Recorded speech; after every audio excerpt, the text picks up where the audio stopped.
नमस्कार दोस्तों। उत्तर प्रदेश के शामली जिले के जसाला गांव में मोनू कश्यप की संदिग्ध मौत का मामला दोस्तों अब बड़ा राजनीतिक मुद्दा बनता जा रहा है। जी हाँ, परिवार जहां इसे हत्या बता रहा है, वहीं प्रशासन इसे हादसा कह रहा है। लेकिन दोस्तों, इस पूरे मामले में सबसे ज्यादा चर्चा हो रही है समाजवादी पार्टी की सांसद इकरा हसन। जी हाँ, जिन्होंने पीड़ित परिवार के साथ खड़े होकर इंसाफ की लड़ाई को नई आवाज दी है। इकरा हसन पहले पीड़ित मां विमलेश को लेकर सहारनपुर डीआईजी कार्यालय है और निष्पक्ष जांच की मांग की। इसके बाद मामला और भी गरमा, लेकिन इकरा पीछे नहीं।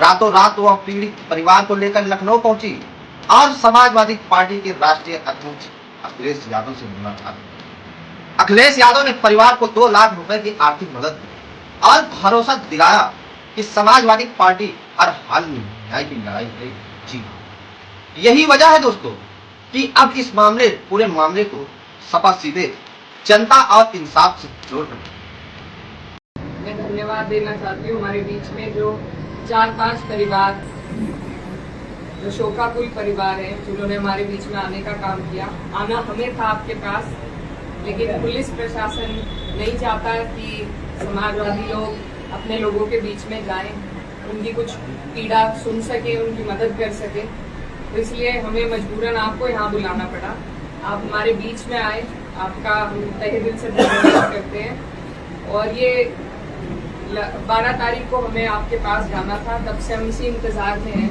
कि कब आप लोगों से मिलने का मौका मिलेगा।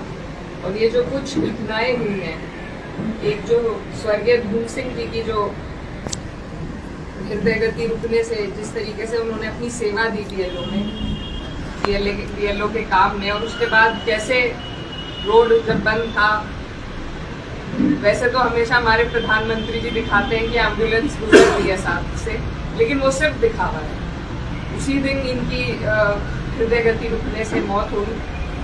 तो ये लोग किसी के बारे में नहीं सोचने वाले लोग हैं। इसी तरीके से एक निर्मम हत्या हुई बेहट में, जहां रोहित कश्यप जी, स्वर्गीय रोहित कश्यप जी को गला काटकर और फिर पेट्रोल डालकर जला दिया गया। ऐसी तमाम घटनाएं, चाहे मेरठ में हो, चाहे शामली में हो, चाहे मुजफ्फरनगर में हो, लगातार हमारे साथ। इकरा हसन ने गांव में लोगों को संबोधित करते हुए साफ कहा कि वह वोट की राजनीति करने नहीं आई, बल्कि एक पीड़ित परिवार के साथ खड़े होने आई। उन्होंने यह भी कहा तो कि इस घड़ी में समाजवादी पार्टी परिवार को अकेला बिल्कुल नहीं छोड़ेगी। दोस्तों, खास बात यह रही है कि इकरा हसन ने हिंदू मुस्लिम की राजनीति से ऊपर उठकर सामाजिक एकता का संदेश दिया है। उन्होंने यह कहा कि आम जनता का असली दुश्मन वह लोग हैं जो समाज को बांटने का काम करते हैं। उनके इस बयान को गांव के लोगों ने काफी सराहा है। इन्होंने आपको ऐसा वोट समझ लिया है, ये तो हमसे खिसकेगा ही नहीं।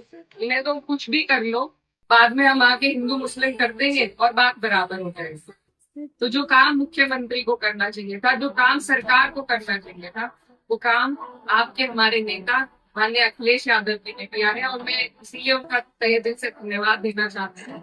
और बस आपसे यही कहना चाहती हूँ, आप लोगों को सोचना होगा कि आपका हिमायती, आपका दुश्मन मुसलमान नहीं है, आपका दुश्मन समाजवादी वाले नहीं है, आपके दुश्मन वो लोग हैं जो आपकी अनदेखी कर रहे हैं।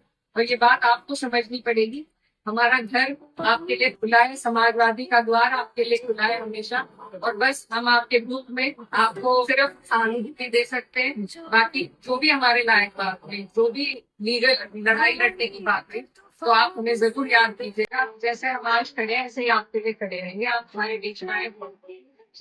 राजनीतिक जानकार मानते हैं कि इकरा हसन ने जिस तरह तुरंत कार्रवाई की है, उससे समाजवादी पार्टी ने खुद को जनता के बीच संवेदनशील और संघर्ष करने वाली पार्टी के रूप में पेश करने की कोशिश की है दोस्तों। जी हाँ, खासकर पिछड़े गरीब और कमजोर वर्ग के बीच यह संदेश देने की कोशिश की जा रही है कि समाजवादी पार्टी हर अन्याय के लिए खड़ी है दोस्तों। तो दोस्तों, अब बड़ा सवाल यही है कि क्या इस मामले की निष्पक्ष जांच होगी, क्या पीड़ित परिवार को इंसाफ मिलेगा और क्या मामला यूपी की कानून व्यवस्था पर नए सवाल खड़े करेगा।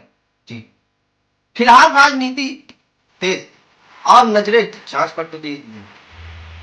आप लोग का क्या राय है कमेंट बॉक्स में बताइए जी।